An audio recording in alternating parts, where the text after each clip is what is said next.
Hey guys, this lesson is from Calculus 5.1 and it is Logarithmic Differentiation. So a quick update, Chapter 5 in this textbook does integrals and derivatives of logs, exponential functions, and inverse functions. I'm going to first do all of the differentiation and then I'll go back and do all of the integration. So let's do a quick review on some logarithmic properties. We have condensing and expanding logarithms. So a single logarithm with two values being multiplied can be split into two separate logarithms, keeping that same base, and we can separate them by addition.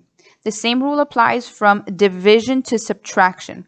Now, if within one single logarithm there's addition or subtraction inside, there is nothing you can do to split it. That is a big mistake that a lot of people make. Be careful with that one.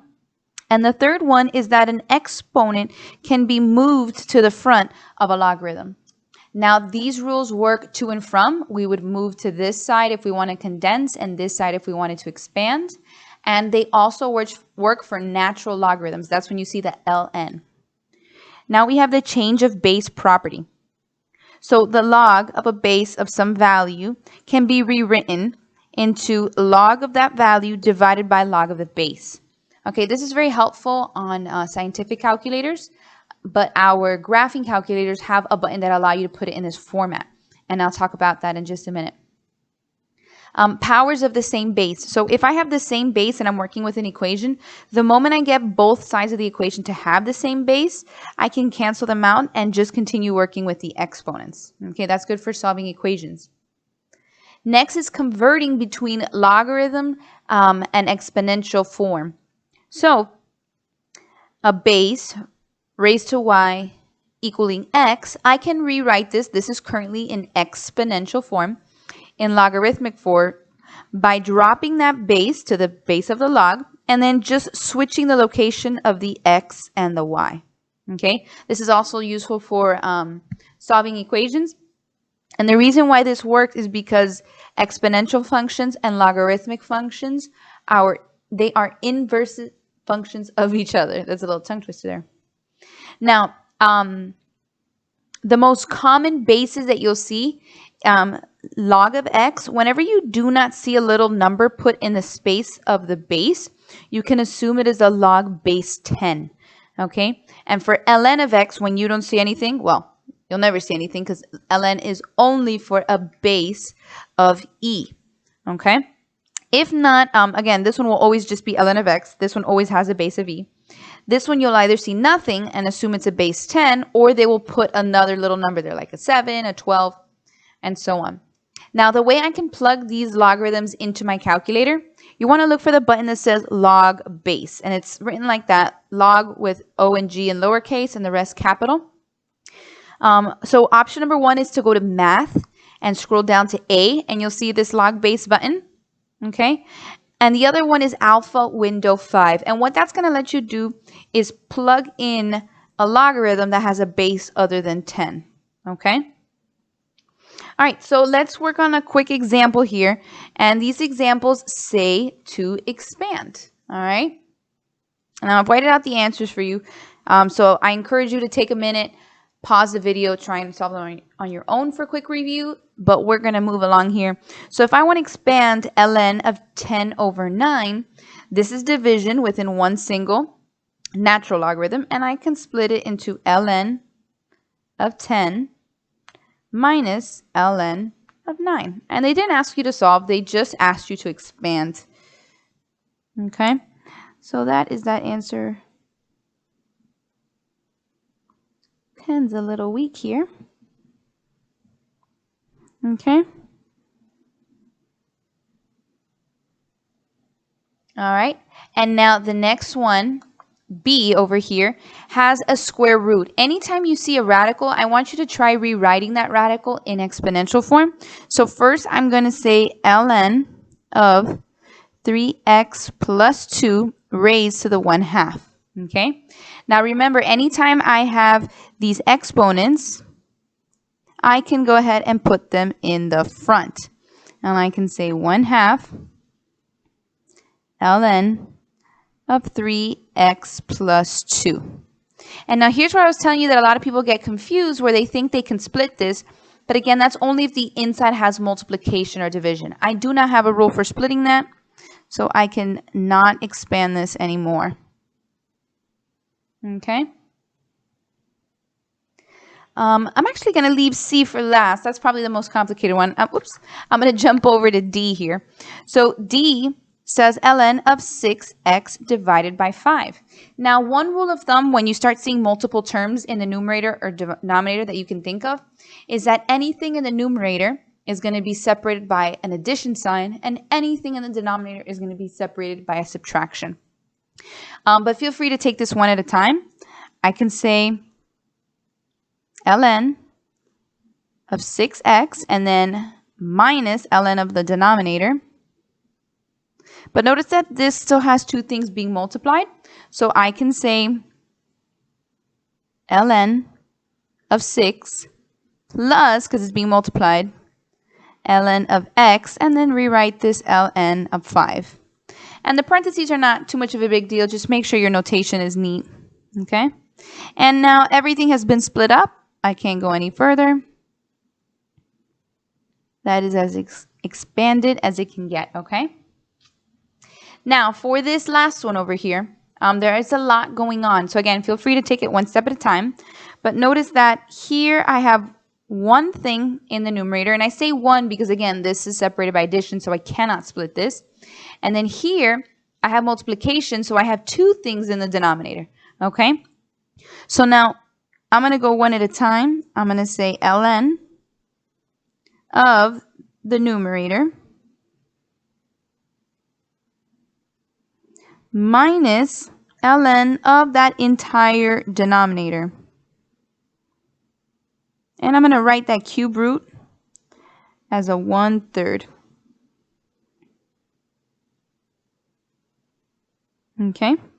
Now notice that these two are separated by multiplication. So the rule of multiplication is I can separate them with addition. So I'm going to say ln of x squared plus 3 squared. Now this minus, be careful because it does belong to this entire thing. So even if I split this, it's going to go to the ln of x. For now I'm writing a bracket. So I'm going to write plus ln of x squared plus 1 to the 1/3. Okay. Now I've got a few things going on. This, let me close my bracket. This 1/3 here, right, is going to go to the front of this ln. This is a simple ln of x. I don't have to worry about it. This 2 is going to go to the front. And then this minus is going to go to this term and to this term. Okay? So we have 2 ln of x squared plus 3 minus ln of x minus this 1/3 comes to the front, ln of x squared plus 1. And we're done with this one.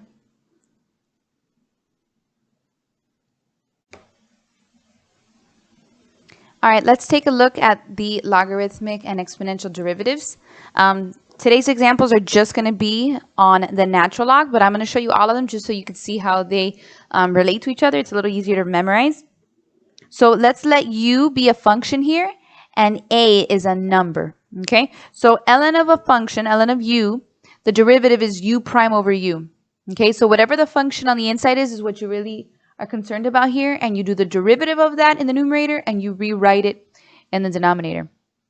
Now, log with some base of a function is the same exact thing that u prime over u, now just in the denominator after the u, we write ln of that base. Okay? E to the u, we rewrite e to the u times derivative of whatever function is in that exponent. Where a to the u, meaning some number other than e to the u, here's our exponential ones. Same exact thing, we rewrite times derivative of the exponent, but now again in addition we write times ln of that base. Okay? Now a little side note, technically these are the same derivatives as these. Think about it. If I would have included that ln of the base down here in the denominator, my base in an ln function is e, And ln of e equals 1. 1 times u is just u, which is why you don't see this ln of a here. Same thing here.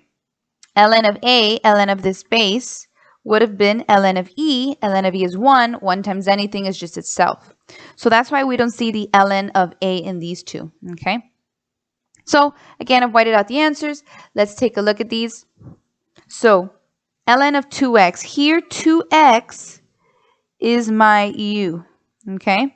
So I'm going to do u prime. So derivative of 2x is just 2 over itself, which is 2x. And of course, that can be reduced to just be 1 over x. And there's my answer. Okay. Next one, I have ln of x squared plus 1. Derivative of x squared plus 1. We have 2x over, rewrite, x squared plus 1. Can't clean that any further, so that is our answer. Okay. Now, for this next one, be careful because there is multiplication going on. We have x times ln of x.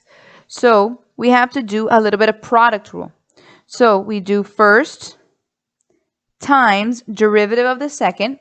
Here my function is just an x. So derivative of x is 1 over itself, which is x.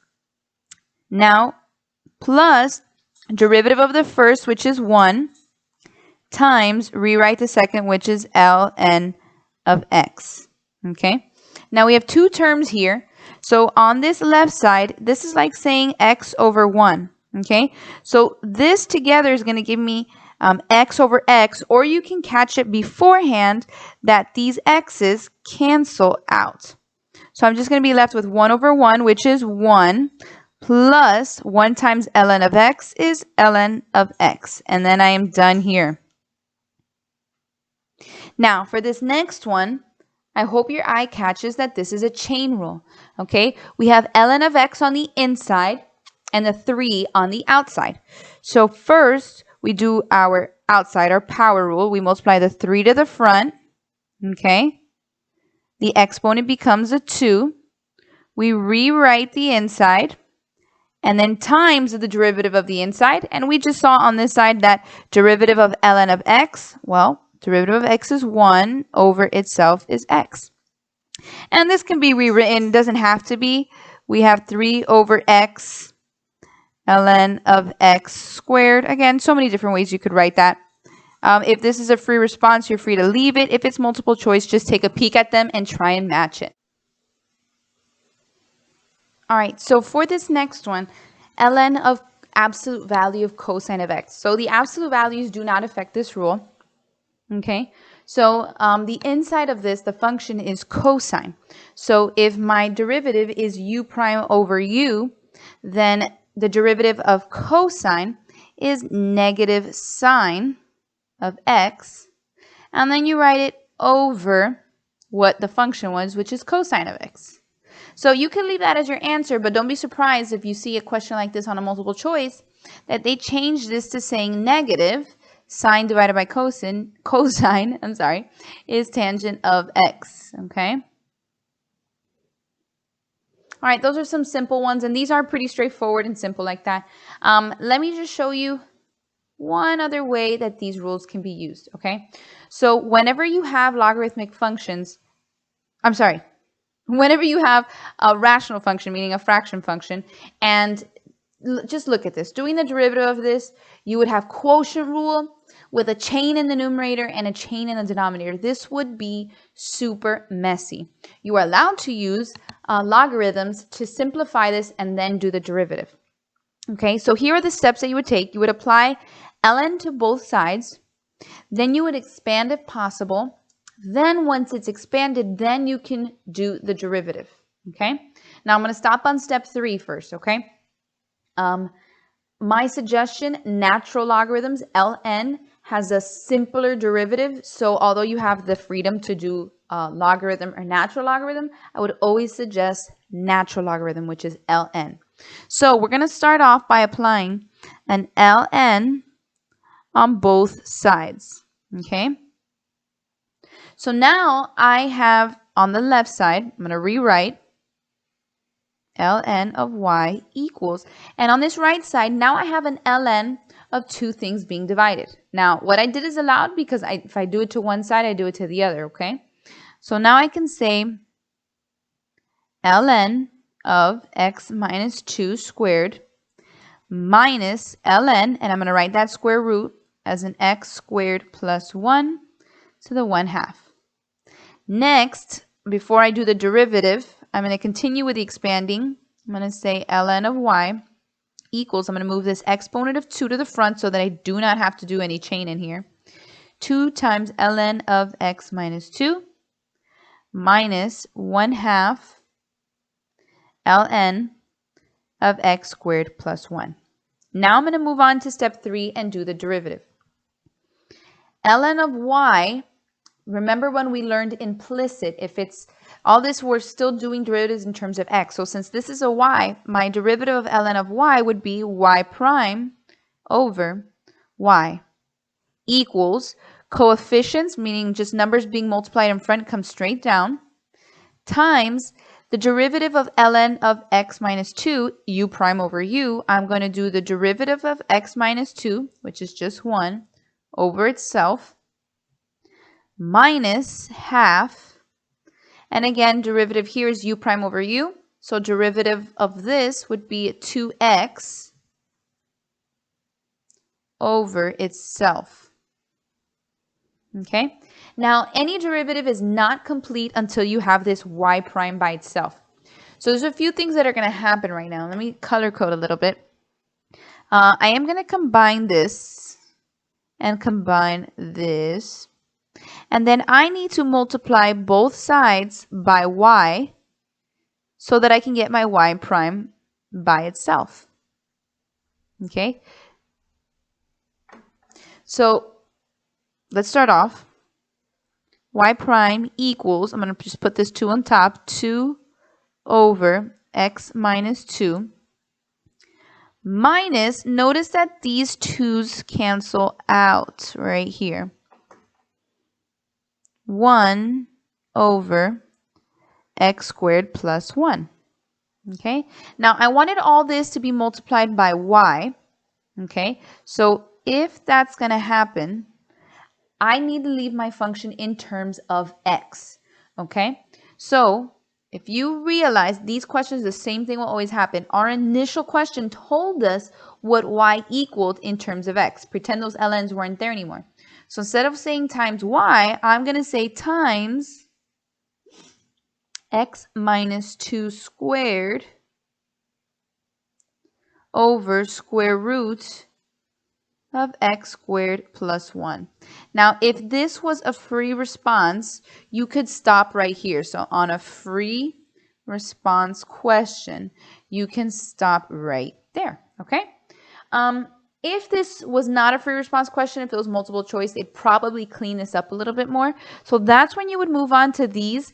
You would get the common denominator and combine it, okay? We already did the simplifying the y prime. That doesn't have to go, isolating the y prime. That doesn't have to go last, okay? So if I did want to get common denominator, I would just do that by multiplying this term's denominator over here, top and bottom.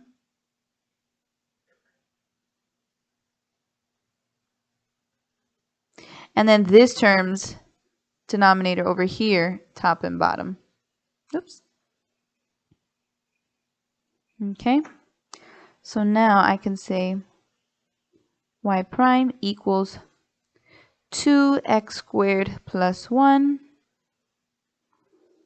Now minus 1 times all of this is just x minus 2. Okay. All over x minus 2 times x squared plus 1. And again, all of this is still being multiplied by x minus 2 squared